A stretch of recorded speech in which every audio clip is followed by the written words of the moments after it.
برادران ملت اسلامی، السلام علیکم ورحمۃ اللہ وبرکاتہ۔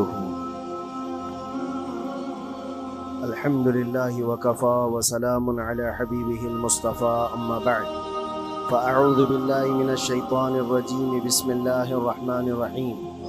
ان ینصرکم اللہ فلا غالب لکم وان یخذلکم فمن ذا الذی ینصرکم من بعدہ وعلی اللہ فلیتوکل المؤمنون۔ صدق اللہ مولانا العظیم۔ بارگاہ رسالت مآب صلی اللہ علیہ وسلم میں درود پاک کا ہدیہ پیش کریں۔ اللہم صلی علی سیدنا و مولانا محمد معدن الجود والکرم وآلہ واصحابہ الکرام وابنہ الکریم وبارک وسلم صلاة دائمة سرمدا ابدا۔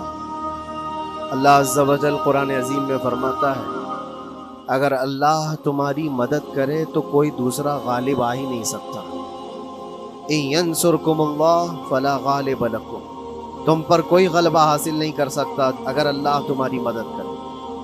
وَإِن يَخْذُلْكُمْ فَمَنْ ذَا الَّذِي يَنْصُرُكُمْ مِنْ بَعْدِهِ، اور آگے اللہ فرماتا ہے، اور اگر اللہ تمہیں چھوڑ دے یا گرا دے تو کون ہے اس کے بعد جو تمہاری مدد کرے؟ کوئی ہے جو اللہ کے علاوہ تمہاری مدد کر سکتا ہے؟ جب نہیں ہے تو پھر آگے ہونا کیا چاہیے؟ وَعَلَى اللَّهِ فَلْيَتَوَكَّلِ الْمُؤْمِنُونَ، تو مومنوں کو چاہیے کہ وہ صرف اللہ پر بھروسہ کر کے۔ فتح، نصرت، مدد، یہ سب جو چیزیں ہیں بہت سارے لوگوں کے ذہن و دماغ میں ایسے ہے کہ فوراً آ جانا چاہیے۔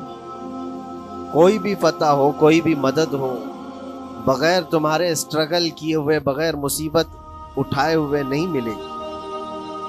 اگر فتح و نصرت یوں ہی آپ کو روزانہ ملنے لگ جائے تو کیا رسول پاک صلی اللہ تعالیٰ علیہ وسلم مدینہ طیبہ میں بیٹھ کر دعا کرتے تو ساری چیزیں فتح یاب نہیں ہو جاتی؟ آپ صلی اللہ تعالیٰ علیہ وسلم کو بدر میں جانے کی ضرورت کیا پیش آتی؟ احد میں اپنے 70 جوان صحابہ کی شہادت پیش کرنے کی ضرورت کیا پیش آتی؟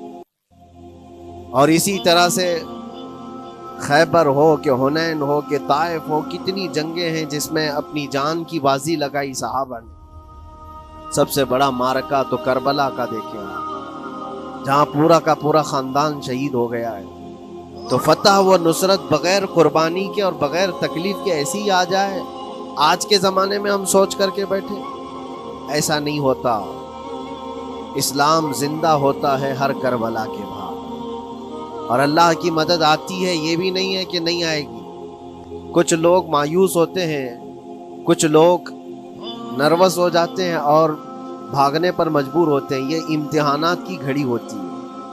ایک حدیث پاک میں آپ کو بتاتا ہوں، اللہ کے نبی صلی اللہ تعالیٰ علیہ وسلم ارشاد فرماتے ہیں کہ آخر زمانے میں ایک ایسی عظیم جنگ ہوگی ایمان والوں اور رومیوں کے درمیان، کفار و مشرکین ہیں اور مسلمین ہیں۔ اس کو ملحمۃ الکبریٰ کہا گیا ہے، قیامت سے قریب ہونے والی یہ سب سے بڑی جنگ ہے۔ اسی سے آپ اندازہ لگائیں، اللہ کے حبیب صلی اللہ علیہ وسلم ارشاد فرماتے ہیں کہ اس میں کفار و مشرکین 80 جھنڈوں کے نیچے آئیں گے، اور ہر جھنڈے کے نیچے 12,000 کی فوج ہو، جو تقریباً حساب کرنے پر 9,60,000 کی فوج بن جاتی ہے۔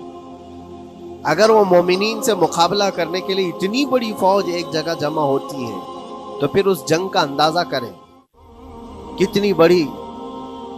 اس کو الملحمۃ الکبریٰ کہا گیا ہے اس لیے کہ اس میں گوشت کے چھیتڑے اڑیں گے۔ ملحمہ جو کہا گیا ہے عربی میں کہ گوشت کے ٹکڑے ٹکڑے دیکھے جائیں گے، اس قدر اس میں جانے جائیں گی۔ اس جنگ کے متعلق جو اللہ کے حبیب صلی اللہ علیہ وسلم نے پیشین گوئی کی ہے، جو پہلے سے خبر دی ہے، وہ کیا ہے؟ فرمایا کہ پہلا دن جب ہوگا مقابلہ کا تو اس میں مسلمانوں کی جماعت میں تعداد کتنی ہوگی یہ تو نہیں بتایا گیا۔ کفار و مشرکین کے تو پتہ ہے کہ 80 جھنڈوں کے نیچے آئیں گے، لیکن مسلمان اور مومنین جو لڑ رہے ہیں ان کی تعداد کا کوئی علم نہیں ہے ہمیں، لیکن یہ پتہ ہے کہ ان میں سے 1/3، ایک پوری جماعت کا 1/3 حصہ میدان چھوڑ کر بھاگ جائے۔ جنگ میں سے وہ میدان چھوڑ کر بھاگ جائیں گے جب اتنی شدت کی چیز ہو رہی ہو، مصیبت آ گئی ہے، تکلیف آ گئی ہے۔ ایک تہائی میدان چھوڑ کر بھاگ جائیں گے. اور ان پر کیا فرمایا حضور پاک صلی اللہ علیہ وسلم فرماتے ہیں وہ دنیا کے روئے زمین کے بدترین لوگ ہوں گے, ان کی توبہ بھی قبول نہیں, وہ سب سے بدترین لوگ ہوں گے, پیٹھ دکھا کر جو نکل چکے. دوسرا مرحلہ آئے گا, دوسرا پڑاؤ, یہ ایک بہت سخت اسٹرگل کرنے والا میدان ہے, مصیبت اٹھا رہے ہیں, مشقت اٹھا رہے ہیں. دوسرا دن ایسا ہوگا کہ مومنین کی جماعت کا 1/3 ایک تہائی حصہ شہید ہو جائیں, قتل ہو جائیں گے. سوچو یہ بہت بڑی بات ہے. یہ دونوں چیزوں پر میں آج آپ سے گفتگو کرنا چاہتا ہوں. ایک تہائی حصہ میدان چھوڑ کر بھاگ جا رہا ہے اور ایک تہائی حصہ قتل ہو گیا, شہید ہو گئے. بچے کتنے ہیں؟ 1/3. لاسٹ میں ایک تہائی حصہ بچا ہے, یعنی ایک میں اگر 3 پارٹ کریں تو 2 پارٹ تو ختم ہو گئے, 1 پارٹ بچا ہے. اور اللہ کے نبی صلی اللہ علیہ وسلم فرماتے ہیں اللہ رب العزت اس آخری تہائی حصے کو فتح مبین عطا فرمائے. فتح تو ہے ان کی, فتح ہوگی ان کی, لیکن جو حصہ بچا ہوگا وہ آخر کا 1/3 حصہ ہوگا. اب اس پر مجھے عرض یہ کرنا ہے, مومنوں کو اگر فتح دیکھنا ہے, اللہ کی نصرت اور مدد دیکھنی ہے, تو یہ 2 چیزیں تو برداشت کرنی پڑیں گی. کون سی؟ پہلی چیز اپنوں کا چھوڑ کر بھاگ جانا, اور دوسرا اپنوں کا اپنے سامنے مر جانا.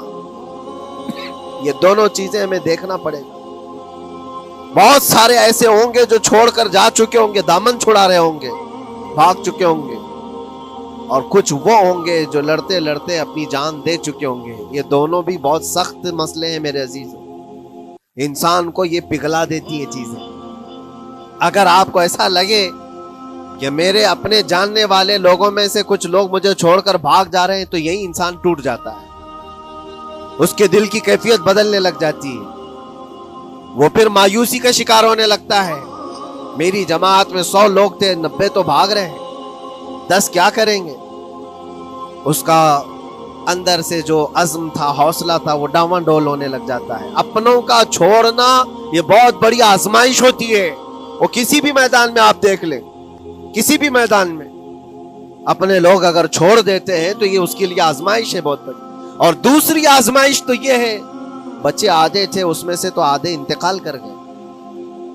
کبھی میرا عزیز دوست, کبھی میرا عزیز مشورہ دینے والا مشیر, کبھی بہت زیادہ مجھے سپورٹ کرنے والا, ایسے لوگ جب انتقال کرنے لگ جائیں تب پھر آدمی پھر ٹوٹ جاتا ہے.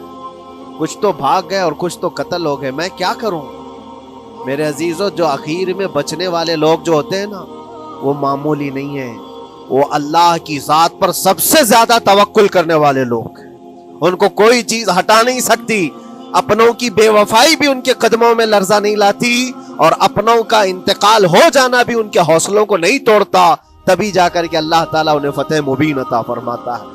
اور یہ چیز ملحمت الکبریٰ میں دیکھی جانے والی تھی, دیکھی جانے والی تھی, جو قیامت کے قریب ہونے والی جنگ ہے. لیکن میرے عزیزوں, آج ہم نے اپنی آنکھوں سے یہ مشاہدہ کیا ہے غزہ کی سرزمین پر, فلسطین میں 15 مہینے کے بعد آج صہیونی حکومتیں اور یہودی غاصب حکومتیں صلح کرنے پر اور ایگریمنٹ کرنے پر مجبور ہو گئی. دنیا ان کے منہ پر تھوک رہی ہے, تم 50,000 سے زیادہ لوگوں کو قتل کر کے صرف 200 لوگوں کو چھڑانے کے لیے آج بھی فتح کا جشن منا نہیں پا رہے ہو, بلکہ پھر جھک کر کے ان کے ساتھ معاہدہ ایگریمنٹ کرنے پر مجبور ہو. یہ فتح ان بچوں کی نہیں ہے تو اور کیا ہے, ان مظلوموں کی نہیں ہے تو اور کیا ہے, جن کے پاس کھانے کو روٹی نہیں ہے اور پہننے کو کپڑے تک نہیں رہ گئے, ان کے علاج معالجے کے لیے دوائیاں نہیں رہ گئی, لیکن عزم اور حوصلہ ایسا ہے کہ اللہ ابھی ہمارے ساتھ. میرے عزیزوں, ان کے توکل اور ان کے عزم کے متعلق یہ صرف اور صرف اخبار کی باتیں نہیں ہیں, سوشل میڈیا کی باتیں نہیں ہیں. مخبر صادق رسول کریم صلی اللہ علیہ وسلم نے 1400 سال پہلے ہی بشارت دی تھی. اللہ کے نبی صلی اللہ علیہ وسلم فرماتے ہیں کہ دمشق کے ابواب یا پھر بیت المقدس کے آس پاس رہنے والوں میں ایک جماعت ہمیشہ قیامت تک ایسی رہے گی جو حق کے لیے لڑتی رہے گی. حضور پاک صلی اللہ علیہ وسلم فرماتے ہیں حق کے لیے وہ لڑتی رہے گی، قیامت تک ایک جماعت ہوگی. اور ان کی فضیلت میں میرے آقا فرماتے ہیں کہ ان لا یضرهم خذلان من خذلهم، ان کو دھوکہ دینے والوں کا دھوکہ ان پر کچھ اثر نہیں کرے گا، یا پھر ان کو چھوڑ دینے والے یا ان کی بات نہیں کرنے والے، یہ سب چیزیں ان کو کچھ بھی ضرر نہیں پہنچائیں گی. میں اس سے قبل اسی مسجد میں آپ کے پاس اس حدیث کو دہرا چکا ہوں، بیان کر چکا ہوں. اللہ کے نبی صلی اللہ علیہ وسلم فرماتے ہیں ان کو کوئی چیز نقصان نہیں پہنچائے گی، دھوکہ دینے والوں کی دھوکہ دڑی ان کا کچھ نقصان نہیں پہنچائے گی. آپ ہو سکتا ہے سوال کریں، عمارتیں ٹوٹ کر راکھ میں بدل گئی، ہزاروں بچے قبروں میں سو گئے، کتنی عورتیں بیوہ ہو گئیں، کتنوں کے گھر اجاڑے گئے، کتنوں کے ہاتھ پیر توڑے گئے ہیں، بمباری میں وہاں پر کون صحیح سلامت رہا؟ 2 لاکھ کے قریب لوگ متاثر ہوئے، اور مولانا آپ کہتے ہیں حضور نے فرمایا حدیث میں ان کو کچھ نقصان نہیں ہوگا. یہ نقصان نہیں ہے تو اور کیا ہے؟ ہو سکتا ہے آپ کے ذہن میں یہ سوال گردش کر رہا ہو، آپ بار بار یہ سوچ رہے ہوں گے اللہ کے نبی نے فرمایا ان کو کوئی چیز نقصان نہیں دے گی، دھوکہ دینے والوں کی دھوکہ دڑی سے ان کا کچھ بگڑے گا نہیں. اتنا تو بگڑ چکا، پورا راکھ میں بدل گئے، علاج کرانے کے لیے دوائی تک نہیں ہے، تو پھر کیا؟ اللہ کے نبی نے کیا فرمایا کہ ان کو نقصان نہیں پہنچے گا، ان کو ضرر نہیں ہوگا. پھر یہ ساری تکلیفیں اور یہ ضرر کیا ہے؟ میں بتاتا ہوں میرے عزیزوں، جسم کا نقصان، جان کا نقصان، مال کا نقصان، جائیداد کا نقصان، یہ اللہ کے نبی نے نہیں فرمایا. یہ نقصانات مومن کے لیے کوئی معنی نہیں رکھتے. اگر ایمان سلامت ہے تو پوری کائنات سلامت ہے، اور یہ اللہ تبارک و تعالیٰ نے آج تک ان کے ساتھ رکھا ہے. ان کا ایمان محفوظ ہے، ایمان موجود ہے، جس کی وجہ سے یہ سارے نقصانات کچھ معنی نہیں رکھتے. اس لیے کہ یہ تکلیفیں، یہ جو ساری مصیبتیں آئی ہیں، اس پر تو اللہ تعالیٰ نے اجر عظیم کا وعدہ فرمایا ہے، اجر عظیم کا وعدہ فرمایا ہے. ہاں اگر ایمان ہی چلا جاتا تو پھر کون سی جنت ملتی، کون سی خوشبو جنت پاتے؟ کچھ نہیں ہوتا. ایمان سلامت ہے، جس کی وجہ سے انہیں دنیا میں بھی اللہ سرخروئی عطا فرمائے گا. ایک بھی جگہ سے کہیں ان نہتے مسلمانوں کو جو غریب مظلوم ہیں اور ٹوٹے پھوٹے ہاتھوں اور ٹکڑے پہنے ہوئے بچے ہیں، ان کو کوئی یہ نہیں کہتا کہ یہ ظالموں کے لوگ ہیں، بلکہ ہر کوئی یہ کہتا ہے ایک ظالم کے خلاف جس کے پاس دنیا کے سارے آئٹم پاور ہیں، لیکن یہ نہتے بچے کھڑے ہیں، دعائیں بھی ان کے ساتھ ہیں اور رحمت الہی بھی ان کے ساتھ ہے. سلام ہے ان غزہ کے مظلومین کو. اور وہاں تو بچے، مرد تو مرد، عورتیں. آپ نے سنا ہوگا ان جوان لڑکیوں کا، میں نے دیکھا تھا، وہ کہہ رہی تھی کہ ہم رات کو برقع پہن کر کے اور رات کو ہم حجاب پہن کر کے سو جاتی ہیں، اس لیے کہ بمباری میں جب گھر تباہ ہو جاتے ہیں، صبح لوگ لاشیں اٹھانے آتے ہیں تو کہیں ہم بے پردہ لاشوں میں نہ مل جائیں. سلام ان بہنوں کو. آج وہ عورتیں سبق لیں ان سے جن کو اللہ نے ہر طرح کی نعمتیں دی ہیں. تمہارے گھر میں جائیداد بے پناہ ہے، مال و دولت بے پناہ ہے، کپڑے روز بدلنے کے لیے تمہارے پاس ہیں، سب رکھ کر کے تم عورتوں کو آج ہم بازاروں میں جو بے پردہ دیکھتے ہیں، یہ شادی محلات میں ہر جگہ جو عورتوں کی بے حیائی اور بے پردگی دیکھ کر پھر میں سوچتا ہوں سلام ان بہنوں کو جو موت کی رات بھی حجاب ہٹانا نہیں چاہتی، اس لیے کہ دنیا سے جائیں تو اللہ کی بارگاہ میں حجاب کے ساتھ جائیں. یہ ایمان ہو تو پھر اللہ تبارک و تعالیٰ کی مدد بھی آتی ہے، نصرت الہی آتی ہے. مجھے بتاؤ میرے عزیزو، 50,000 کا خون کر دینے والا وہ ظالم اور غاصب اسرائیل، وہ اپنے 200 قیدیوں کو چھوڑا کیوں نہیں سکا؟ وہ حاصل کیوں نہیں کر سکا 200 لوگوں کو؟ بلکہ ان میں سے 5 لوگوں کو کیوں نہیں حاصل کر سکا؟ 50,000 کو قتل کر ڈالا، اور وہ بھی سیویلینز کو، شہریوں کو جن سے تمہارا مقابلہ ہے. ان کی موت کی تو کوئی خبر ہی نہیں آتی. جو تم سے برسر پیکار ہیں، جو لڑ رہے ہیں، ان کے موت کی خبر نہیں آتی. بچوں کی موت، عورتوں کی موت، ہاسپٹل میں موت، یہ سارا جو ناچ دیکھا گیا ہے 15 مہینے سے ہم دیکھتے آئے. لیکن افسوس اس بات کا ہے میرے عزیزوں، اللہ کا عذاب ان ظالم بادشاہوں پر بھی آئے گا جو ان کی موتوں پر دیکھ کر تماشے کر رہے ہیں. وہ اپنی عیاشیوں میں مصروف ہیں، وہ اپنے عیش قدوں میں شراب نوشی اور کباب خوری پر مصروف ہیں، اور ان بچوں کی تڑپتی ہوئی لاشوں پر وہ اپنی کرسیاں سجائے بیٹھے. وہ عرب کے ظالم بادشاہ کہاں ہیں؟ جن کے گھروں میں سونے کے ٹوائلٹ بنائے گئے ہوں، جو سونے کی کرسی پر بیٹھ کر کے حکومت اور تخت بچھاتے ہوں، میرے عزیزو ان کی بھی پکڑ آنے والی ہے، آپ انتظار کرو، کیونکہ اللہ تعالیٰ قرآن میں فرماتا ہے وَسَيَعْلَمُ الَّذِينَ ظَلَمُوا أَيَّ مُنْقَلَبٍ يَنْقَلِبُونَ، ان قریب ظلم کرنے والے یہ پہچان لیں گے کہ اللہ ان کو کس پلٹی میں گرائے گا، وہ کس پلٹی میں، کس کھائی میں جا کر کے گریں گے۔ اندازہ کرو، ظالم صرف وہی نہیں ہے جو بمباری کرتا ہے اور قتل عام کرتا ہے، ظالم وہ بھی ہے جو تماشائی بن کر کے لوگوں کا سپورٹ کرتا ہے، ان لوگوں کو سراہتا ہے جو ظلم کر رہے ہیں۔ افسوس کا مقام ہے، وہ چیختے رہ گئے، چلاتے رہ گئے، اور پھر اخیر میں وہ بچوں نے پکار کر کے یہ بھی کہا ہمیں کسی جگہ سے مدد کی امید نہیں ہے، نہ ہمارے پڑوسی ملک سے، نہ کسی بہت بڑے مسلم بادشاہ سے، ہمیں امید ہے فتح کی اور مدد کی تو پروردگار عالم سے۔ اور یقیناً مومنوں کے لیے اللہ نے یہی فرمایا وَعَلَى اللَّهِ فَلْيَتَوَكَّلِ الْمُؤْمِنُونَ، اور مومنوں کو چاہیے کہ صرف اللہ ہی پر بھروسہ کریں۔ میں نے دیکھا ہے میرے عزیزو، یہ دنیا صرف اور صرف لالی پاپ پکڑا سکتی ہے تمہیں، ان کے ہاں مدد کی کوئی گنجائش نہیں ہے، یہ ہمارے ساتھ کھیلتے ہیں، ان کے دلوں کے اندر سے رحم غائب ہے، یہ بچوں کی تڑپتی ہوئی لاشوں کو دیکھ کر کوئی آواز تک نہیں اٹھاتا، جو آواز اٹھانے والا اس کو کیس کر کے بند کر ڈالیں گے۔ جو بھی اگر مظلوموں کے لیے آواز اٹھائے، ان کا پرچم لہرائے، تو کتنے تو یہاں پر FIR ہو گئے، بند کر دیے گئے۔ کیوں؟ مظلوموں کے لیے آواز اٹھانا کیا یہ ہمارا رائٹ نہیں ہے، ہمارا حق نہیں ہے؟ تم ظالموں کے لیے علل اعلان بات کر سکتے ہو، ہم مظلوموں کی بات بھی نہیں کر سکتے؟ کیسی بات ہے میرے عزیزو، ہم جس دنیا میں جی رہے، اسی لیے میں آپ سے کہتا ہوں اٹھو وہ گر نہ حشر نہ ہوگا پھر کبھی، دوڑو کہ زمانہ چھال اپنی چل گیا، قوت عشق سے ہر پست کو بالا کر دو، دہر میں نام محمد سے اجالا کر دو۔ تمہارے پاس طاقت و قوت نام کی کوئی چیز ہے تو وہ ایمانی طاقت ہے، باقی کوئی چیز، کوئی طاقت و قوت تمہاری مدد نہیں کرے گی۔ وہ قوت ایمانی ہے جو بدر میں صحابہ کے ساتھ تھی، وہ قوت ایمانی ہے جو احد میں بھی صحابہ کے ساتھ تھی، وہ ایمانی طاقت و قوت کا جوش ہی ہے جو 4000 ہوتے تو 40,000 پہ بھاری ہوا کرتے تھے، وہ ایمانی طاقت و قوت ہی ہے جس پہ اللہ کی مدد اور نصرت آتی ہے۔ آج مومنو، آپ سب سے زیادہ اللہ پر توکل کرو، اللہ پر بھروسہ کرو۔ میں نے دیکھا ہے میرے اپنے معاملات میں 8 مہینے تک میں سٹرگل کرتا رہا، پل پل دیکھتا رہا، اور ایسی زمین پر مجھے لٹایا جاتا جہاں فرشی بھی نہیں ہے، پتھروں کی زمین پر لیٹ لیٹ کر کے ہماری کمر ٹوٹنے پر آتی۔ اس وقت لوگ یہ کہتے فلاں کی طرف سے مدد آ جائے گی، فلاں کی طرف سے مدد آ جائے گی، ہم نے یہ لائن بھی لگا دی ہے، یہ سورس بھی لگا دیا ہے، ہر طرف دیکھتا رہا، اخیر میں پھر یقین ہوا مدد کہیں سے نہیں، میرے پروردگار سے ہی آئے گی۔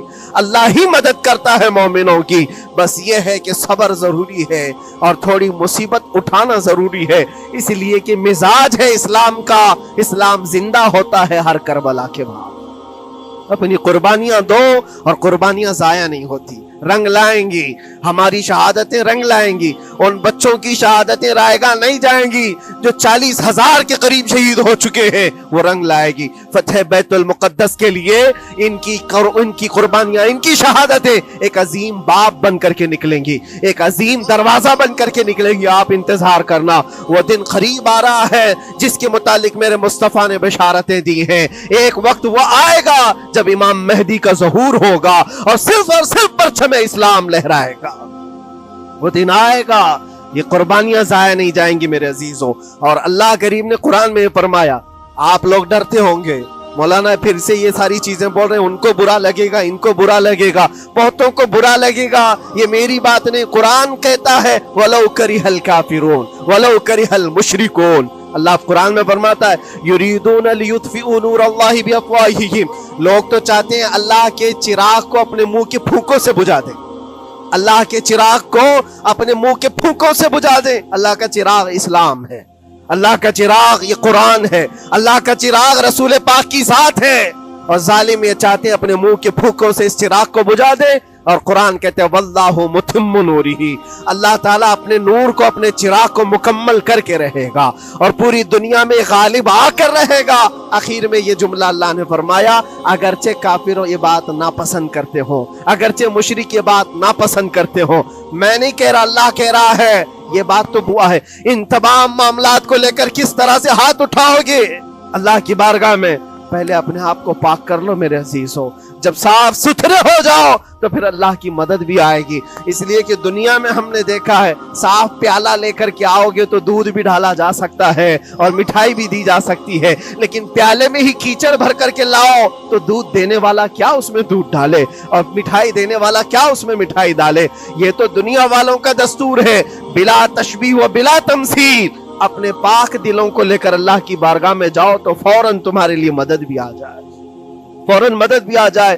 اللہ کریم ان غزہ کے نہتے اور مظلوم مسلمانوں کی فتح کو سدا قائم و دائم رکھے اور ان کے ٹوٹے پھوٹے بکھرے گھروں کو اللہ تعالیٰ پھر سے آبادی عطا فرمائے، ان کے کمزوروں کو مولا طاقت و قوت عطا فرمائے، ان کے شہیدوں کو مولا اجر عظیم نصیب فرمائے، ان کی بیواؤں کو مولا صبر جمیل عطا فرمائے، ان کے یتیموں کو مولا طاقت و قوت عطا کرے، ان کی مسجدوں کی آواز اور ان کی گونج کو مولا پھر سے بلندی عطا فرمائے، اور ان کے صبر اور ان کے استقامت اور ان کے حوصلے کو مولا پورے دنیا کے مومنین کے دلوں میں قائم عطا فرمائے۔ ان کے ہر طرح کے حوصلے، ان کے صبر اور ان کے مجاہدانہ استقلال کو مولا ہم سب کے لیے ذریعے نجات عطا فرمائے۔ ہماری نسلوں کے لیے اللہ تعالیٰ ایک سبق آموز حکایت عطا فرمائے۔ مولا کریم تیرے دربار میں دعا ہے ہم سب کو بزدلوں کی جماعت سے نجات عطا فرما۔ مولا ہم کو منافقین اور مشرکین اور کافرین کے وسوسوں اور ان کے تمام فتن و شرور سے محفوظ فرما دے۔ ہم سب کو ظالموں کے ظلم سے بچا، فتنوں کے فتنے سے بچا، شرین کے شر سے بچا، حاسدین کے حسد سے بچا، جلنے والوں کی جلن سے محفوظ فرما۔ خدایا قدیر و جبار آخری سانس تک ہمارے ہاتھوں کو غیروں کے سامنے پھیلنے سے محفوظ فرما دے۔ تو اپنا اور اپنے حبیبوں کا محتاج بنائے رکھ۔ وآخر دعوانا ان الحمدللہ رب العالمین۔